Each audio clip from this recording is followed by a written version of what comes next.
A young wife collapses against yellow police tape, her body shaking with uncontrollable sobs. News cameras roll as officers gently hold her back from the crime scene inside her Florida home. She buries her face in her hands, completely shattered by the news that her husband was just murdered in cold blood. It is a flawless, heartbreaking performance because just 3 miles away, sitting quietly in a precinct and watching her fake tears on a live monitor, is her dead husband. Please support the channel by subscribing and liking this video. Thank you so much. Boynton Beach, Florida, sits bathed in perpetual sunshine. A sprawling network of gated communities, manicured golf courses, and quiet cul-de-sac wealth. It is a place where people go to retire, to disappear, or to completely reinvent themselves. Michael Dippolito desperately needed reinvention. By 2008, he was a man hauling a heavy, suffocating past. A former telemarketing executive, he had operated a massive foreign currency investment fraud, a boiler room scam that siphoned millions from unsuspecting victims. The law eventually caught up with him. He was convicted, stripped of his fraudulent empire, and sentenced to a brief prison term. He walked out of his cell with a lingering, permanent shadow. 28 years of strict probation and a court order to pay $200,000 in restitution. One misstep, one failed drug test, or one unauthorized association with known criminals would send him straight back behind bars for decades. Michael was acutely aware of his fragile freedom. He wanted nothing more than a quiet, boring, legitimate existence. He had a substantial amount of legally obtained money stashed away, a desire to start a clean business, and an overwhelming craving for a traditional family to anchor his new life. That anchor arrived in the form of Dalia Muhammad. She was 26, possessed striking features, and moved with a calculated confidence that instantly disarmed the men around her. Dalia presented herself as an ambitious real estate agent, navigating the volatile Florida housing market. In reality, her primary income streamed from a far older profession. She was working as an escort when she crossed paths with Michael in October 2008. For most men attempting to leave a criminal past behind, associating with an escort might trigger immediate alarms. But Michael was blinded by the sudden, overwhelming attention she showered upon him. Dalia did not judge his felony record. She listened to his anxieties about probation and offered a comforting, supportive shoulder. She projected the exact image of the devoted, loving partner Michael felt he needed to complete his rehabilitation into a normal, upstanding citizen. Dalia, however, viewed the world strictly through a transactional lens. Where Michael saw a supportive confidant, she saw a highly vulnerable, lucrative asset. She quickly deduced the mechanics of his legal situation. She understood that a man on 28 years of probation was a man living in perpetual fear of law enforcement. He was legally compromised, wealthy, and desperately eager to please. She began to meticulously craft her behavior to exploit his deepest insecurities. Dalia adopted the role of the protective, traditional girlfriend. She kept her hair perfectly styled, her makeup flawless, and her demeanor soft, a stark contrast to the gritty, high-stress reality Michael was trying to escape. Her background had honed her ability to read male psychology, and Michael was an open book. He wanted a wife, a beautiful house, and a clean slate. Dalia promised him the world, masking her cold, analytical nature behind a warm, inviting smile. The local community saw a classic South Florida cliché, a financially comfortable man with a checkered past, walking arm in arm with a beautiful, younger woman. To the neighbors in Boynton Beach, they were just another couple seeking their slice of the American dream. Nobody looked close enough to see the invisible strings Dalia was already attaching to Michael's life, subtly pulling him away from his few remaining friends and isolating him within a bubble of her own design. She was laying the groundwork for total control. The origin of their relationship was purely transactional. In October 2008, Michael hired Dalia for an evening of companionship. He was a man trying to purchase the illusion of a normal life. She was a woman exceptionally skilled at selling illusions. What was supposed to be a single paid encounter quickly morphed into a permanent fixture. Dalia recognized a highly lucrative target, a wealthy man weighed down by a criminal record and an intense desire to appear respectable. Michael was carrying approximately $200,000 in cash, money he kept hidden to avoid paying court-ordered restitution. He also held equity in a townhouse and drove luxury vehicles. To Dalia, he was not a partner. He was an unexploited bank account. She initiated a whirlwind romance characterized by intense affection and calculated isolation. Dalia molded herself into his perfect counterpart. She adopted his interests, anticipated his anxieties, and provided a soft landing pad for a man constantly looking over his shoulder for his probation officer. Within weeks, she convinced him that she was the only person he could truly trust. His old friends were liabilities. His former associates were dangerous. She, and only she, was his safe harbor. The speed of their commitment was staggering. Michael's previous marriage was still in the final stages of dissolution when he met his new companion. He finalized his divorce in February 2009. 5 days later, he stood before a judge and married the woman who had been his escort just 4 months prior. To an outside observer, the timeline reeked of a scam. To Michael, it felt like redemption. He believed he was finally securing the domestic anchor he needed to stay on the right side of the law. But the ink on their marriage certificate marked the beginning of a profound power shift. The dynamics inside their Boynton Beach townhouse changed rapidly. Dalia began leveraging her husband's legal vulnerabilities against him.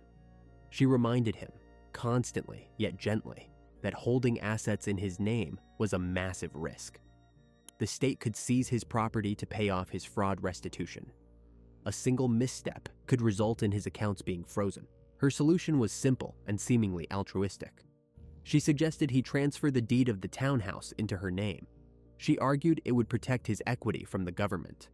She also advised him to hand over the hidden cash, a sum nearing $250,000 for safekeeping. Michael, paralyzed by the fear of losing his wealth and desperate to maintain the trust of his new wife, agreed. He signed over the property. He handed over the cash. In doing so, he effectively handed Dalia the keys to his entire existence. Once the assets were secured under her legal control, the supportive, attentive wife was slowly replaced by a shadow architect. She began managing the household finances entirely, doling out allowances to a man who had once run a multi-million-dollar operation. She intercepted his mail. She monitored his phone calls under the guise of protecting him from negative influences. The physical space of the townhouse began to reflect this erasure. Dalia redecorated, replacing his belongings with her own sterile, modern aesthetics. The walls were painted neutral tones, the surfaces kept obsessively clean. Michael's footprint in his own home shrank to a few drawers and a single closet. Outside, the oppressive, suffocating heat of the South Florida summer settled over the city, a thick humidity that made the air heavy to breathe. Inside, the temperature was kept notoriously cold, matching the quiet, calculated atmosphere Dalia was cultivating. She controlled his diet, asserting dominance over his basic daily routines. Every aspect of his day was scheduled and monitored. If he went to the gym, she knew exactly how long the drive took. If the trip took 5 minutes too long, she demanded explanations. She also began to weaponize his probation. Dalia manufactured an atmosphere of constant paranoia. She would casually mention seeing unmarked cars parked down the street, suggesting the police were monitoring him. She would ask pointed questions about his daily schedule, making him feel as though one wrong move would trigger a violation. Michael's former defense attorney, the one man who could navigate his legal minefield, was systematically pushed away. Dalia intercepted communications, telling the lawyer that Michael was fine, busy, and did not need to speak with him. The problem for Dalia was that Michael was a relatively young, healthy man. He was not going to simply fade away. If she divorced him, the asset transfers might be scrutinized by a judge during a contentious settlement. The state might look into where the money came from. The townhouse deed could be contested. A divorce was messy, public, and financially risky. For the new bride, the calculus was purely logical. A divorced woman has to split the assets and answer questions. A grieving widow inherits everything and receives the sympathy of the community. She did not just want the money he had given her.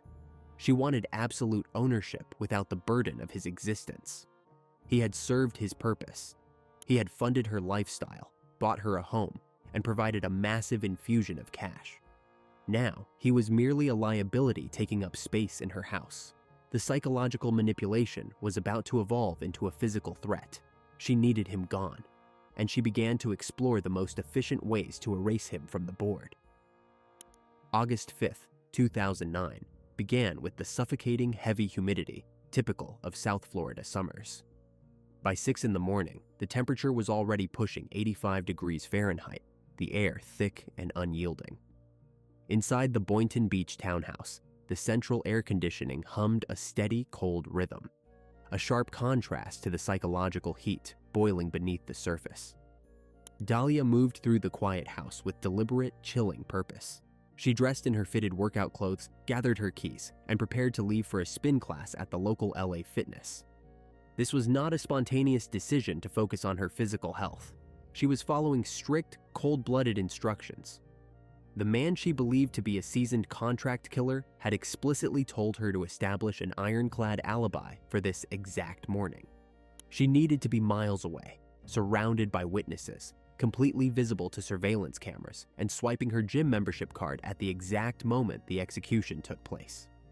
She walked out the front door, the heavy lock clicking shut behind her, got into her SUV, and drove away. She left her husband sleeping peacefully inside, completely unaware that his wife had just checked out of their brief marriage by finalizing his death sentence. The moment her vehicle's taillights vanished down the long, palm-lined street, the quiet neighborhood violently transformed. The Boynton Beach Police Department had been waiting in the wings, staging their vehicles just out of sight. Now, they descended on the property with tactical precision. This operation required absolute, flawless deception. If Dalia returned and sensed even a fraction of a misstep, a misplaced cruiser, a smiling officer, a lack of urgency, the entire sting would collapse, and they would lose the chance to lock her away. They needed a hyper-realistic, chaotic crime scene. Unmarked cars and black and white cruisers rolled in rapidly, parking at sharp, aggressive angles across the driveway and the pristine front lawn. Heavy doors slammed. Tactical boots hit the hot pavement. Uniformed officers unspooled hundreds of feet of bright yellow crime scene tape, wrapping it around the mailbox, the trees, and the front pillars, aggressively cordoning off the home. The flashing red and blue light bars painted the surrounding stucco houses in frantic, rhythmic pulses. They brought in a mobile command unit. They requested an actual forensic technician to walk the grounds carrying an evidence kit. To any neighbor looking out their window, a horrific, bloody tragedy had just occurred in their quiet subdivision. But inside the heavily guarded house, the primary target of the assassination was entirely unharmed, though highly cooperative and deeply shaken by what he was about to witness. Adding a deeply surreal, almost dystopian layer to the morning was the presence of a television production crew. The hit reality show Cops was embedded with the Boynton Beach Department for the season. Camera operators carrying heavy shoulder rigs stepped out of the unmarked vans into the crushing morning humidity. They adjusted their lenses, wiping away the instant condensation.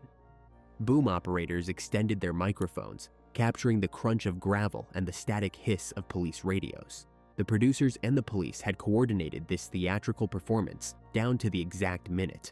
The cameras were positioned strategically to capture the driveway, the front door, and the precise spot where the lead investigator would intercept the grieving widow. It was a bizarre, unprecedented intersection of law enforcement and entertainment, a fake murder scene built from scratch to capture a very real conspirator, all being documented for national television. The officers wiped sweat from their foreheads, checking their watches, waiting for the signal. The trap was set. Now, they just needed the predator to walk back into it. At approximately 6:15, the crackle of the dispatcher's voice broke the tension. The perimeter units confirmed the target's vehicle was approaching. The low hum of Dalia's SUV grew louder as she navigated the familiar turns of her upscale neighborhood. As she rounded the final corner, the towering wall of police cruisers and blinding flashing lights came into full view. She parked her vehicle hastily, leaving the engine running for a brief moment before stepping out onto the hot asphalt. She power-walked toward the yellow tape, her pace quickening, projecting the exact frantic body language of a panicked, confused homeowner returning to a disaster. The heavy air smelled of exhaust fumes and heated plastic. The camera operators smoothly adjusted their focus, tracking her every movement, recording history. An undercover officer stepped forward, breaking the perimeter to intercept her just at the edge of the crime scene tape. He held up a hand, establishing a firm physical barrier. She immediately demanded to know what was happening, her voice rising in a carefully calibrated pitch of breathless anxiety. The officer kept his tone flat, professional, and entirely devoid of empathy. He informed her that there had been a severe incident at the residence. She pressed harder, asking about her husband, her eyes wide and searching. The officer paused, a deliberate, agonizing beat designed to stretch her anticipation to the breaking point, before delivering the fatal news. He stated plainly that her husband was dead. The physical reaction was instantaneous and fiercely theatrical. Dalia's knees buckled violently beneath her. She collapsed toward the officer, her hands clutching frantically at his dark uniform shirt. A high-pitched, agonizing wail ripped from her throat, echoing sharply off the walls of the surrounding houses. She buried her face in her hands, her small shoulders heaving with violent, rhythmic sobs. The tears flowed freely, ruining her carefully applied makeup, streaming down her cheeks as she gasped for air. She rocked back and forth against the searing metal of the police cruiser, projecting the flawless image of a woman whose entire universe had just been violently shattered. It was a terrifying masterclass in sociopathic manipulation. The sheer audacity of her grief was breathtaking to witness. She was sobbing uncontrollably for a man she had actively paid to have eliminated just days prior. She was mourning a corpse that did not exist. Every single tear, every guttural scream, every hyperventilating gasp was a calculated, desperate move to solidify her innocence and claim the narrative. She believed she had won. She believed the hitman had succeeded. The obstacle was permanently removed, and now all she had to do was survive the performance of a lifetime. But the men surrounding her were completely immune to the display. Behind their dark, mirrored sunglasses, the officers watched her with chilling, clinical detachment. The camera lenses zoomed in closer, capturing the microscopic details of her fake breakdown, the lack of real shock in her eyes, the forced nature of the wails. No one rushed forward to genuinely comfort her. The officer supporting her dead weight did so mechanically, merely going through the motions of the script they had rehearsed. He gently guided her away from the house, explaining calmly that they needed her to come down to the station for a formal interview to help them piece together the timeline of the tragedy. Still weeping loudly, still clutching her chest as if her heart had been physically torn out, she nodded her compliance. An officer opened the heavy rear door of a waiting police cruiser. The sterile, hard plastic seat awaited her. As she slid into the back of the car, the heavy door slammed shut behind her, sealing her inside the steel cage. The lock engaged with a sharp, heavy metallic click. The performance in the driveway was over. The physical trap had successfully closed around her. Now, the true psychological dismantling was about to begin inside the cold, windowless walls of a police interrogation room. To understand how the grieving widow ended up secured in the back of that patrol car, the timeline must rewind to the humid weeks of July. Dalia had realized that a conventional divorce was entirely too messy. A legal separation meant asset division, hostile depositions, and a microscopic examination of the real estate transfers she had so carefully orchestrated. She did not want half of the pie. She wanted the entire bakery, and she wanted the previous owner completely erased. Her first strategy was bureaucratic assassination. She knew her husband's biggest vulnerability was his strict, unforgiving probation. A single felony charge would trigger an automatic violation, burying him in the state penitentiary for the next 2 decades. She acquired a small, tightly sealed baggie of cocaine and wedged it deep inside the spare tire compartment of his luxury SUV. The moment he drove away for an afternoon meeting, she picked up a burner phone. She called in an anonymous, urgent tip to the local authorities, reporting a suspicious vehicle driven by a convicted fraudster carrying narcotics. The trap snapped shut a few miles down the highway. Patrol units swarmed the SUV, pulling the confused driver onto the hot shoulder of the road. They tore through the interior, eventually extracting the hidden powder. The target was paralyzed with genuine, suffocating terror. He vehemently denied any knowledge of the drugs, his hands shaking violently against the hood of the cruiser. The officers paused. Perhaps they sensed the glaringly amateurish nature of the frame job, or perhaps his sheer panic registered as authentic. They confiscated the contraband but declined to instantly file the catastrophic probation violation. The legal execution had failed. Law enforcement was far too unpredictable for Dalia's liking. If the state refused to remove him, she would handle the logistics herself. The humming central air conditioning inside their townhouse masked the bitter chill of her next escalation. She procured a jug of antifreeze, an easily accessible, sweet-tasting chemical that induces rapid, agonizing renal failure. She poured a heavy, viscous dose into a tall glass of iced tea, the condensation beating on the glass as she handed it over with a practiced, supportive smile. He took one large, thirsty gulp. He immediately gagged, violently spitting the liquid into the stainless steel sink. He complained of a sharp, chemical burn scorching the back of his throat. Dalia calmly apologized without missing a single beat, blaming a spoiled batch of artificial sweetener, and quickly washed the evidence down the drain. 2 attempts, 2 absolute failures. The husband was stubbornly clinging to his freedom and his life. She realized she lacked the technical proficiency for a clean murder. She needed a professional. She combed through the contacts from her previous life and reached out to Mohammed Shahadeh. He was an acquaintance operating on the fringes of the local nightlife scene, a man who navigated the gray areas of the city and supposedly knew people who dealt in violence. She arranged a meeting at a local convenience store parking lot. Sitting in the oppressive, stagnant heat of his car, she did not mince her words. She asked him directly to find a contract killer. Shahadeh initially brushed the request off. He assumed it was the dark, exaggerated venting of a deeply frustrated spouse. But the demands did not stop. She texted him relentlessly. She called him at odd hours. She offered a thick envelope of cash just for a preliminary introduction.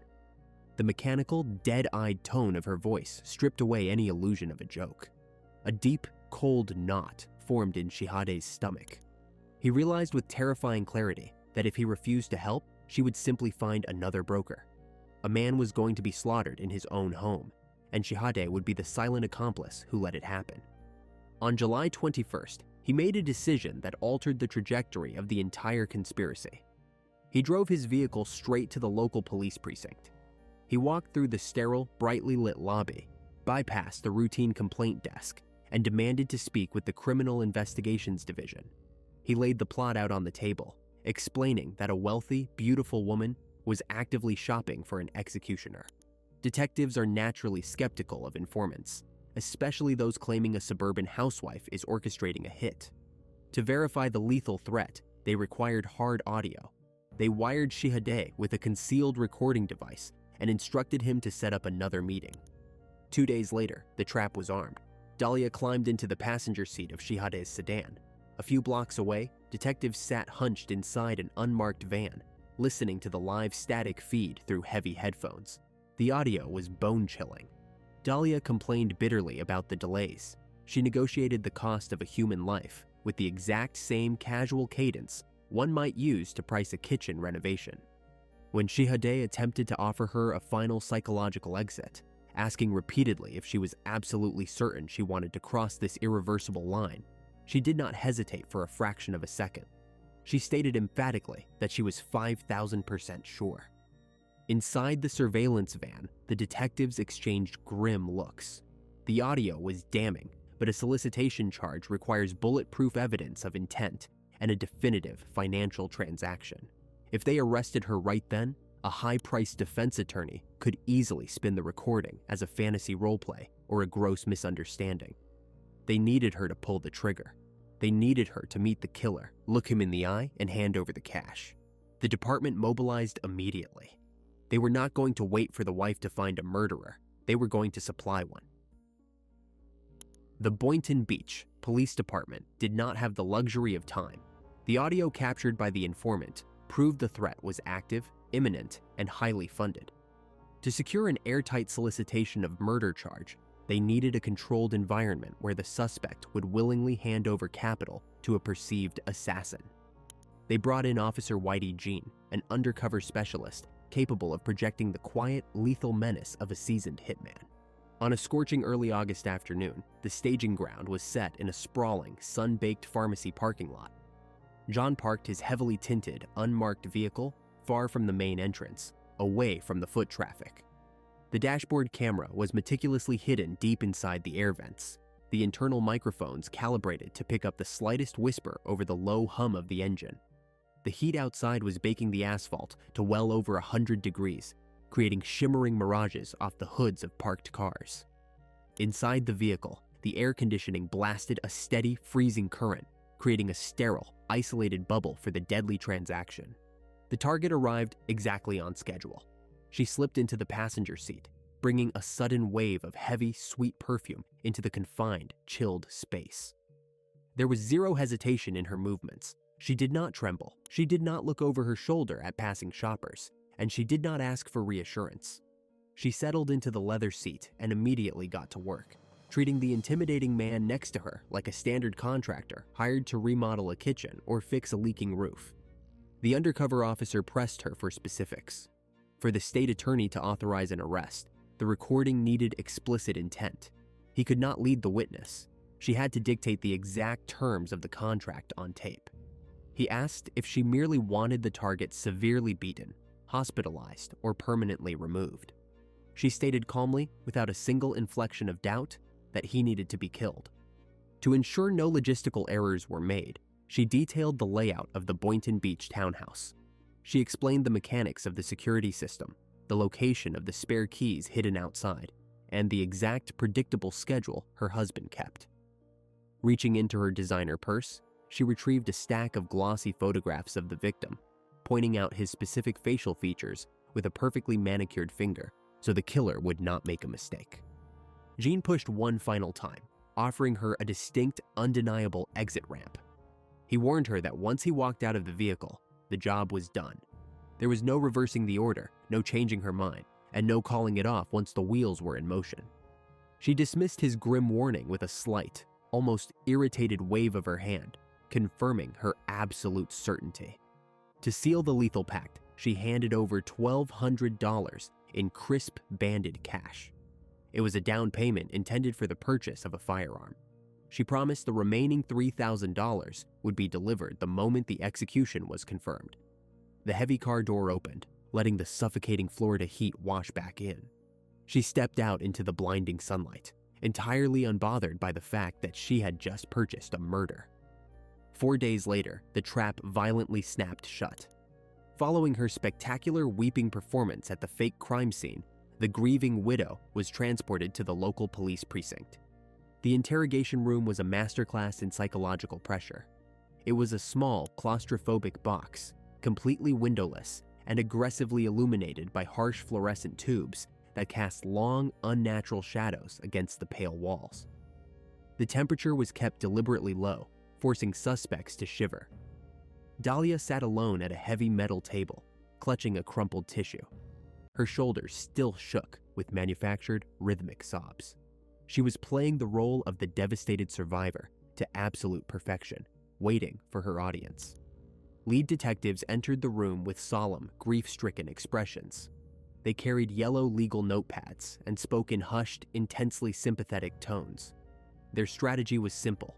They needed to lock her into an impenetrable alibi before systematically tearing it apart. They gently asked her to recount her entire morning. Sniffling into her tissue, she explained her early trip to the fitness center, her agonizing drive back to the house, and the horrific, blinding shock of seeing the yellow police tape across her driveway. She eagerly offered up potential suspects, pointing fingers at her husband's former business associates. She suggested his criminal past in telemarketing fraud had finally caught up with him, framing the hit as a revenge killing. She was fiercely cooperative, desperately trying to direct the massive weight of the investigation as far away from herself as possible. The detectives listened patiently, nodding in apparent agreement, letting her weave a massive, intricate web of lies. They asked if she knew anyone who would personally want to harm him. She shook her head, tears welling up on command.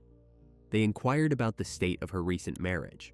She insisted they were deeply in love, planning a long future together, and were completely inseparable. The officers let the silence stretch, a long, heavy, agonizing pause that finally made the suspect shift uncomfortably in her rigid plastic chair. The low hum of the ventilation system was the only sound in the room. Then, the lead investigator's tone abruptly shifted. The warm sympathy vanished entirely, replaced by a cold, surgical edge. He informed her that they had a primary suspect in custody. He stated that the patrol units had arrested the man who pulled the trigger, and that the killer had already confessed everything.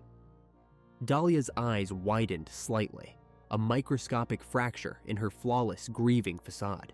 She asked who it was, her voice losing a fraction of its theatrical, high-pitched quiver. The detective leaned forward, placing his heavy hands flat on the scratched metal table. He told her she did not need to guess, because they were going to show her exactly who had survived the morning.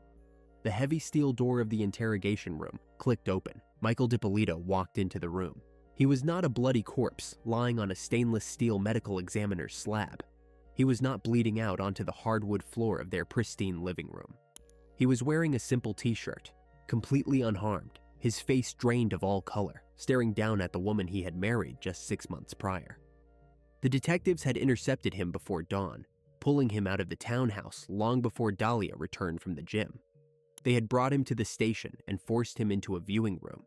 He had spent the last several hours listening to the undercover tapes, hearing his own wife negotiate the exact price of a bullet meant for his skull.